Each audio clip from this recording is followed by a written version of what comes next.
Meus caros amigos, minhas queridas amigas, que Jesus nos guarde e nos mantenha em sua paz. Nossas palavras iniciais são gratidão e alegria.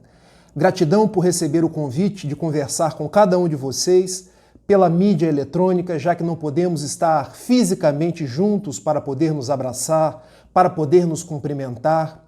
E alegria por podermos estudar o Espiritismo, podermos falar em Jesus, ainda que à distância. Recebemos o convite para, na noite de hoje, abordar um livro formidável da benfeitora Joana de Ângeles, chamado Lições para a Felicidade. Num capítulo, numa página intitulada Desafios para a Luta. É sempre um desafio falar, assim, um tanto quanto distante, porque não podemos ver as reações de cada um de vocês, mas é a forma que podemos fazer nesses dias e é a forma como endereçamos aos vossos corações nossas palavras, esperando que cheguem até vocês num misto de alegria, num misto de saudação e amparado pelos nossos benfeitores espirituais. Ao iniciar as suas propostas, a benfeitora Joana de Ângeles traz desde o início uma questão do Livro dos Espíritos, que é a questão 909. Quando Kardec indaga aos imortais, e eu peço permissão para ler. O homem sempre poderia vencer suas más tendências mediante seus próprios esforços?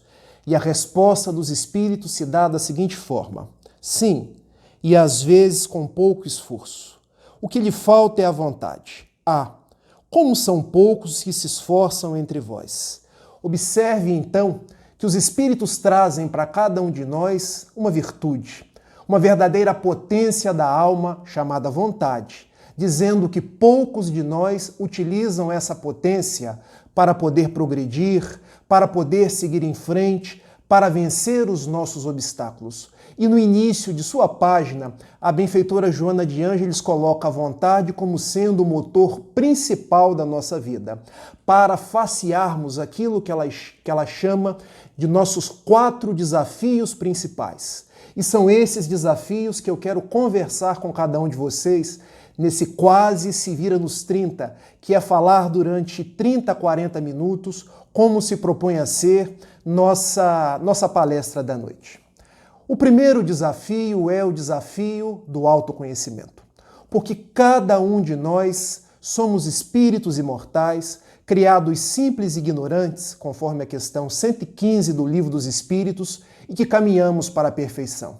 Cada um de nós possui um imenso porão, como dizia Sigmund Freud, ou possui uma parte chamada sombra, como dizia o psicólogo suíço Carl Gustav Jung, ou os nossos vícios, as nossas arestas, aquela parte de nós que precisamos nos melhorar, que são muitas vezes o orgulho, o egoísmo e as outras vicissitudes e os outros vícios que ainda nos categorizam a existência.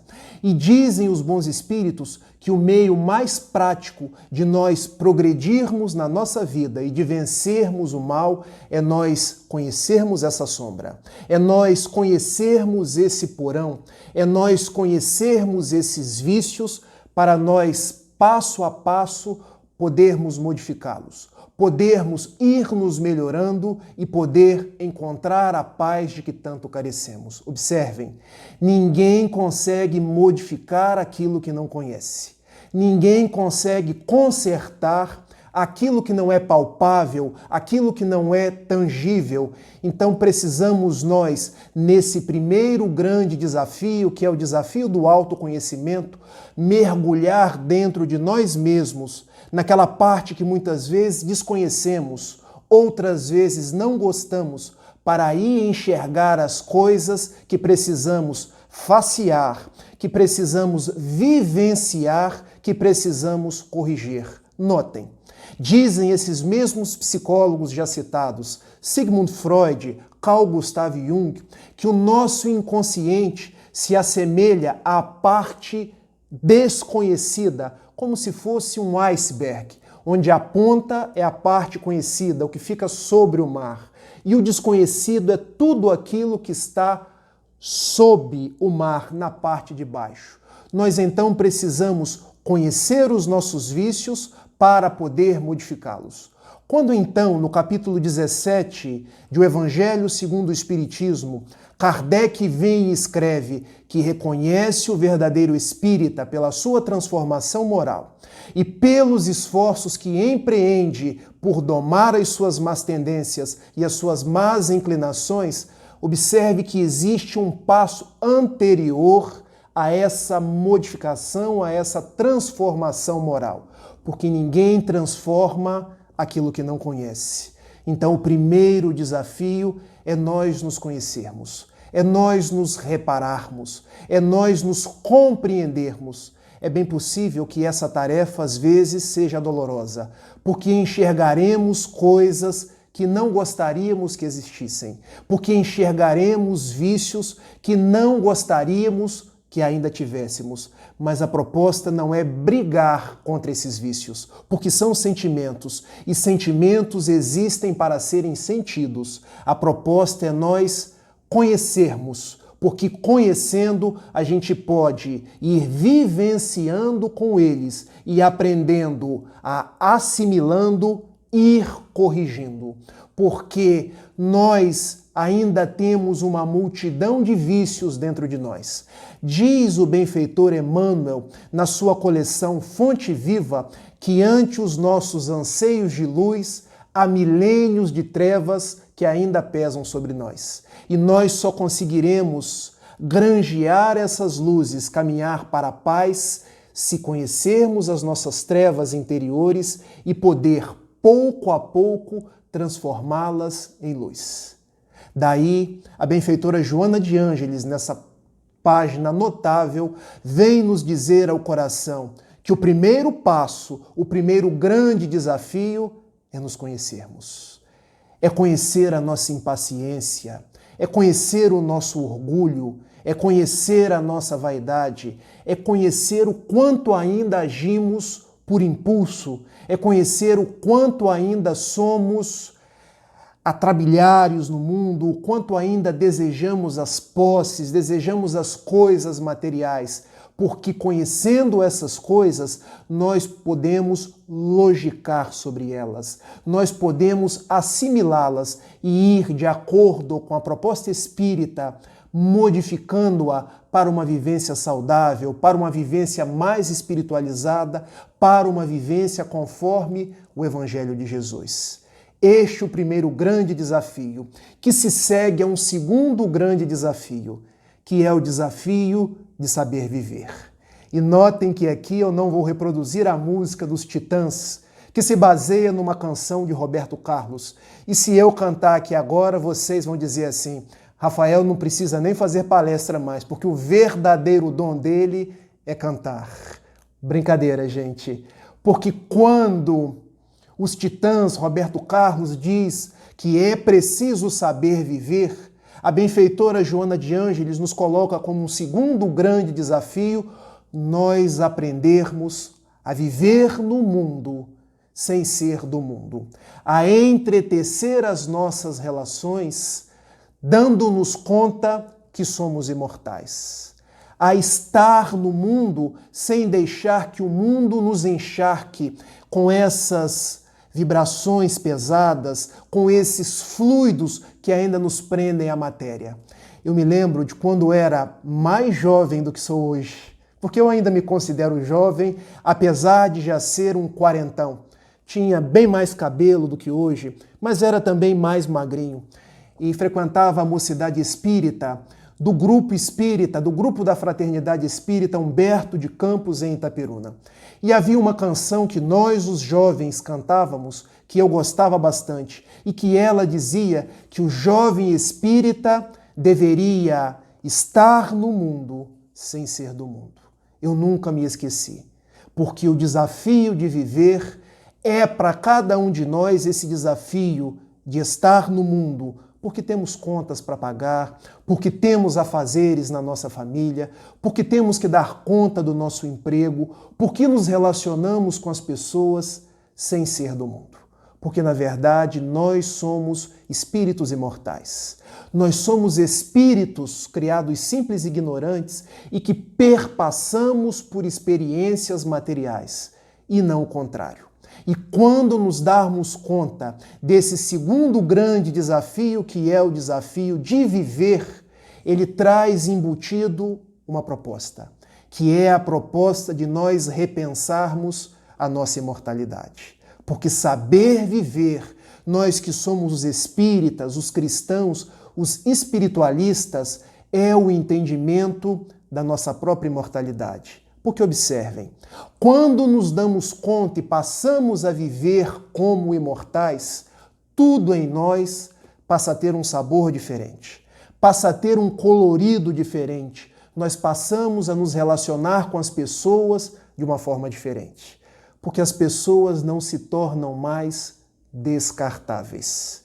Porque nós sabemos que estamos inclusos dentro de uma lei maior, que é a lei de causa e efeito, que é a lei de ação e reação.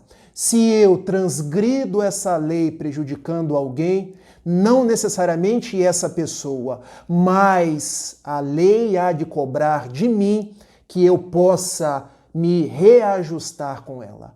Isso é saber viver. Isso é viver como um imortal. Quando eu vivo como um imortal, eu passo desde já a me preocupar com o que verdadeiramente importa na minha vida, que são os valores do espírito. Porque eu observo que há pessoas que cuidam muito da parte material, que cuidam muito dos seus bens, que cuidam muito dos seus haveres monetários, que cuidam muito da aparência física, mas esquecem do espírito imortal que nós somos. Esquecem que de uma hora para outra nós podemos receber um WhatsApp, que todos um dia vão receber. É o WhatsApp da desencarnação, que não tem nem dia e nem hora, porque para desencarnar basta estar vivo. E o que de nós será cobrado? Não o que adquirimos no mundo, não a quantidade de bens que houvermos tido, mas a forma como nós vivemos, a forma como estabelecemos as nossas relações com as pessoas, o colorido que deixamos ao redor dos nossos passos, a forma como nós agimos perante a nossa comunidade, perante o nosso ambiente de trabalho, perante a nossa família. Há uma frase formidável da benfeitora Joana de Ângeles, quando ela estatui: vive de tal forma que deixe pegadas luminosas pelo caminho percorrido, para que todos, quando virem após ti, possam encontrar o rumo da felicidade ou encontrar o rumo para a paz de espírito. Então, saber viver, meus amigos, é deixar pegadas luminosas pelo caminho percorrido. Não que tenhamos que fazer coisas grandiosas, porque nós não estamos no mundo para receber aplausos, para ser reconhecidos, mas nós estamos no mundo para dignificar a nossa existência. E em dignificando a nossa existência, nos tornar exemplos para aqueles que estão conosco, os nossos familiares, aqueles que laboram conosco no nosso ambiente profissional. Daí, saber viver é um compromisso amplo, é uma segunda proposta, é o nosso segundo grande desafio. Estão me acompanhando? No final, eu vou perguntar quais são os 4 grandes desafios. E se vocês estão anotando, o primeiro desafio é o desafio do autoconhecimento. Eu preciso me conhecer, ainda que remexa o lodo no fundo do lago e torne a água turva, para trabalhar essa água e depois clareá-la novamente, para, depois de me autoconhecer, eu possa, trabalhando os meus vícios, aprender a viver, aprender a me tornar uma pessoa melhor, aprender a me tornar uma pessoa mais caridosa, aprender a me tornar uma pessoa que cumpre o Evangelho de Jesus, aprender a me tornar uma pessoa mais desapegada dos bens. Vamos para o terceiro desafio? Porque eu achei que falar 30, 40 minutos fosse difícil. E controlando o tempo aqui, eu estou vendo que é quase uma tarefa inglória, porque a gente empolga e se deixar eu falo 1 hora, falo 2 horas. O terceiro desafio é o desafio de ser. Rafael, agora eu não entendi. Autoconhecimento é factível. Viver é uma coisa que eu entendo como factível. Como assim o desafio de ser? Notem, ser é aquilo que nós temos em essência. É a vida que nós ganhamos de Deus como o maior presente que nós possuímos. Muitas pessoas estão preocupadas tão somente em existir. E existir, várias coisas existem. O relógio existe e trabalha marcando as horas.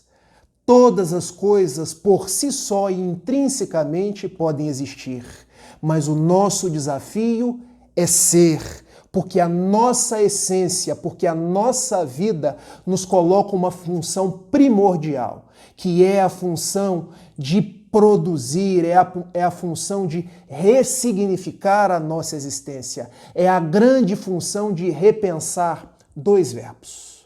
O verbo ser do verbo ter. Porque notem, qual o meu valor nos dias atuais do mundo? As coisas que eu tenho ou as coisas que eu sou? As coisas que eu adquiro com o dinheiro ou as coisas que eu angario para o meu espírito imortal? Porque notem, as pessoas no mundo de hoje querem ter coisas, preocupados com a existência material, preocupados com uma existência que vai do berço ao túmulo e se esquecem com que são, com o espírito que elas são, se esquecem da verdadeira vida que é a vida imaterial, a vida espiritual. Observem uma vez mais aquilo que temos: dinheiro na caderneta de poupança, ações na bolsa de valores, carro importado, casa em Cambuinhas, casa em Petrópolis, tudo isso acaba.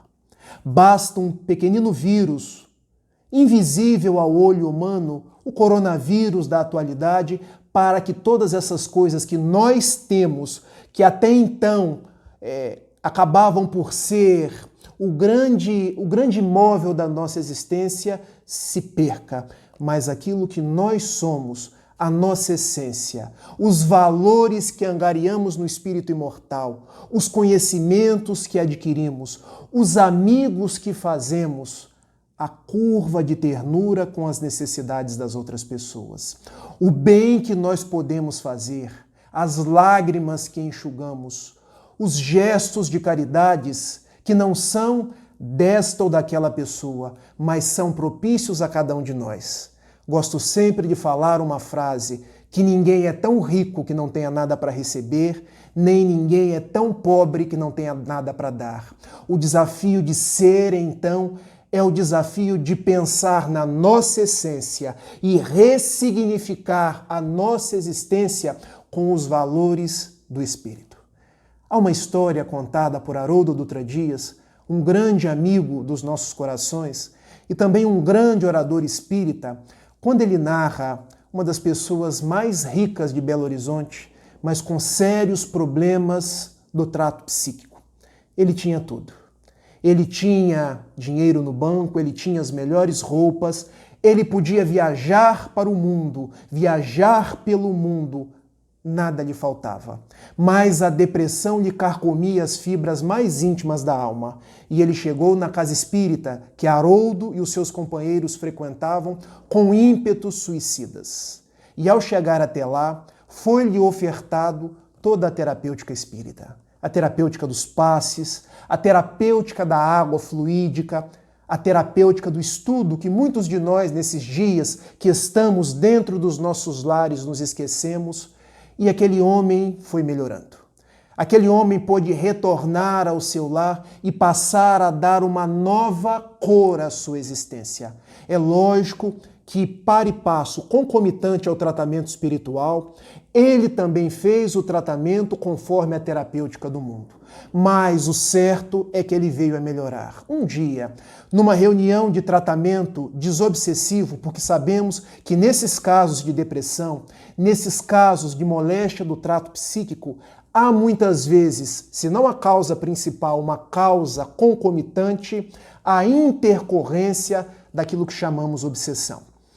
E Haroldo resolveu perguntar ao guia da casa por que aquele companheiro tinha tantos problemas, Por que um homem tão rico, um homem que podia viajar o mundo, um homem que podia comprar tantas coisas, sofria das agruras da alma, sofria como se fosse um verdadeiro menino que precisasse de um colo? E os benfeitores espirituais responderam à pergunta da seguinte forma: Haroldo, o nosso irmão é tão pobre, mas tão pobre que a única coisa que ele tem é dinheiro. Eu vou repetir. Haroldo, o nosso irmão é tão pobre, mas tão pobre que a única coisa que ele tem é dinheiro. Observem como nós, os espíritos no mundo, vemos as coisas. Damos muito valor àquilo que temos e pouco valor àquilo que somos. Observe como os espíritos imortais veem as mesmas coisas do mundo. Os nossos benfeitores espirituais veem muito mais aquilo que somos em detrimento daquilo que temos, porque aquilo que temos vai se dissipar. Assim como se dissipa o nosso corpo material, que teremos de deixar quando soar o WhatsApp do nosso retorno para o lar espiritual. Observe que aos olhos do mundo, todo mundo corre atrás do dinheiro. Aos olhos dos benfeitores espirituais, o homem era tão pobre, mas tão pobre que ele só tinha dinheiro. Não é um paradoxo. É porque os nossos benfeitores nos dizem que o nosso terceiro grande desafio é o desafio de ser, não o desafio de ter, porque quando somos, nós conquistamos a paz. Quando temos e não sabemos lidar com o que temos, nós perdemos a paz. Nosso quarto grande desafio, e talvez esse seja o maior desafio de cada um de nós, é o desafio de amar. Todos nós vimos ao mundo por um compromisso de amor. Todos nós reencarnamos por um compromisso de amor.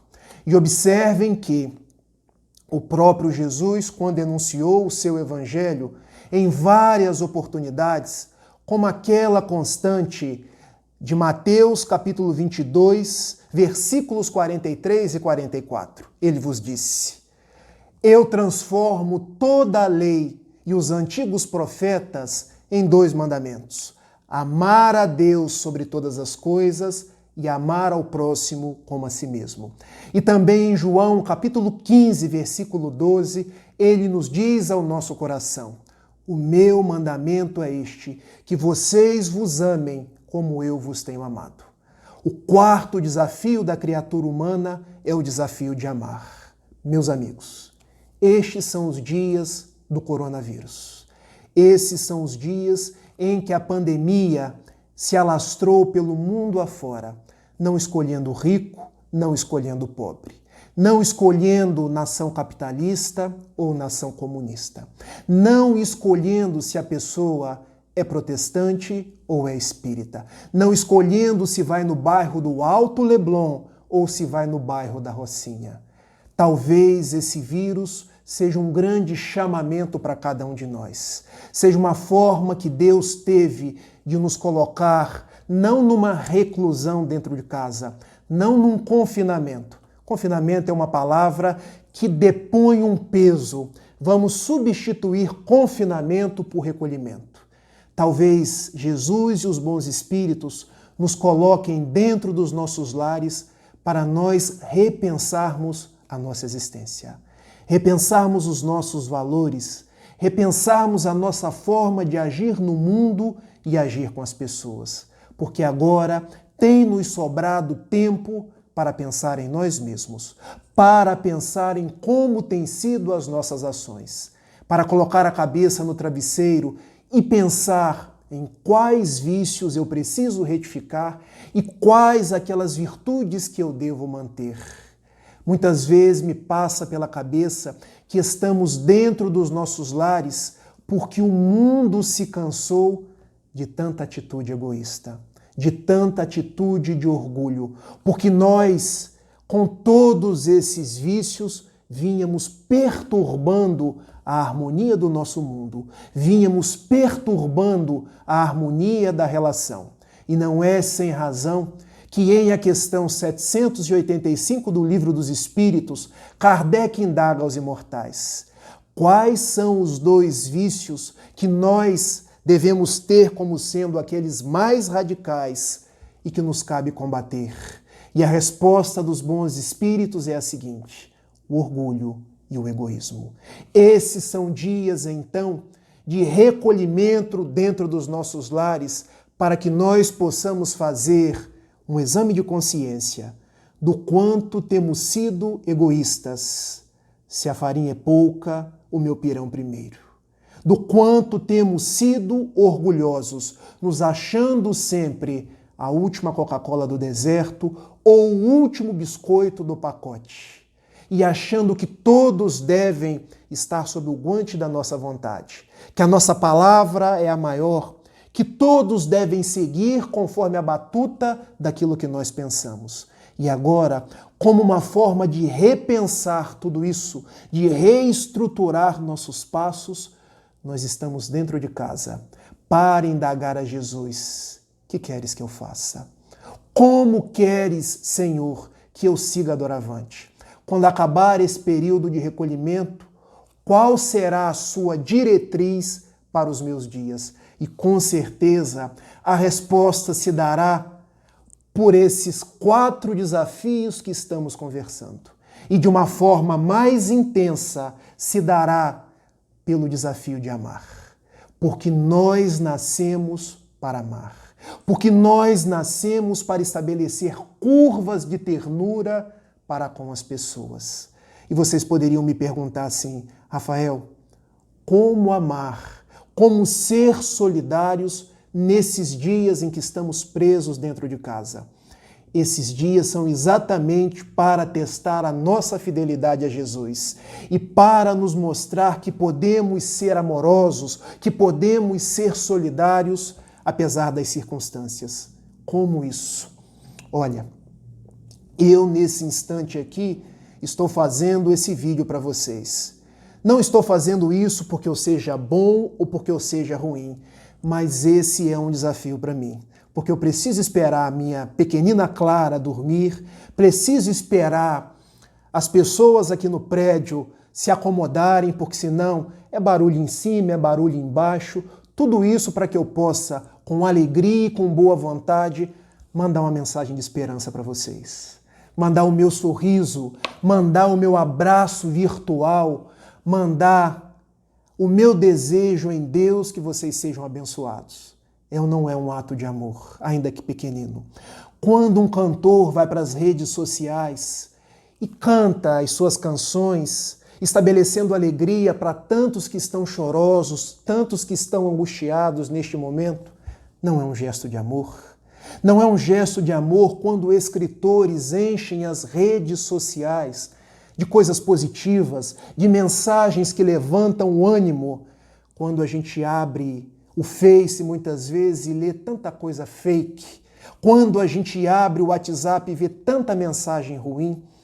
Não é um ato de solidariedade quando vemos homens que vestem o capacete da fé. E o capacete da fé hoje podemos, numa metáfora, chamar daquele capacete que os médicos usam para estar 24 horas dentro do hospital tratando das vítimas do coronavírus. São ou não são gestos de amor? Porque todos nós podemos amar. Todos nós que estamos com os nossos parentes nesse instante dentro dos nossos lares. É ou não é um grande desafio para cada um de nós? Porque temos parentes que se espetam como porcos espinhos. É o momento do perdão. É o momento da reconciliação. Temos os parentes que são os invisíveis.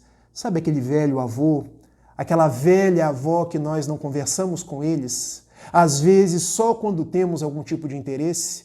Agora estamos dentro de casa para chegar. Vovô, posso conversar com você? Vovó, vamos conversar um pouco? Sabe o filho que muitas vezes nós deixamos esquecido porque temos compromisso de manhã, compromisso de tarde, faculdade à noite, happy hour no fim de semana, academia todos os dias, e o nosso filho fica esquecido? É o momento de volver os nossos olhos para Ele. Então, este momento de recolhimento dentro dos nossos lares é para que a gente possa repensar esse desafio de amar. E repensar um desafio ainda maior, que é o desafio de nos vincular a Jesus. Porque notem, nós estabelecemos, conforme as propostas de Joana de Ângeles, 4 grandes desafios. Mas subjacente a esses 4 grandes desafios, há um desafio ainda maior, que é o desafio de nos ligar a Jesus e não nos perder dele jamais. Porque nesses dias de tanta correria, nesses dias em que nós andávamos como que assolados pelo tempo, como que sem saber o que fazer, porque um compromisso agora, outro compromisso depois, é a luta pela vida, nós nos esquecemos do nosso maior amigo. E agora dentro dos nossos lares nós pedimos a Ele, Jesus, permaneça conosco. Jesus, faze-nos instrumentos de Tua paz. Jesus, ampare os nossos familiares. Jesus, não deixe que eu me perca nesses 4 grandes desafios. O autoconhecimento, o desafio de viver, o desafio de ser e, sobretudo, o desafio de amar. Era essa a mensagem que eu gostaria de passar, agradecendo a paciência de cada um de vocês e estimulando-nos a ir em frente, a seguir em paz, a seguir Jesus. E na nossa oração, eu peço a Deus, o Pai de todas as horas, que permaneça conosco, com a oração psicografada por Francisco Cândido Xavier, do Espírito José Silvério Horta, quando ele assim nos diz: Pai nosso que estais nos céus, na luz dos sóis infinitos, Pai de todos os aflitos neste mundo de escarcéus. Santificado, Senhor, seja o teu nome sublime, que em todo o universo exprime concórdia, ternura e amor. Venha ao nosso coração o teu reino de bondade, de paz e de claridade na estrada da redenção. Cumpra-se o teu mandamento, que não vacile nem erra, no céu como em toda a terra, ainda de lutas e de sofrimento. Evita-nos todo o mal e dá-nos o pão do caminho, feito com a luz e com o carinho do pão espiritual. Perdoa-nos, meu Senhor, os débitos escabrosos de passados tenebrosos, de iniquidade e de dor. Auxilia-nos também nos sentimentos cristãos a amar os nossos irmãos que permanecem longe do bem.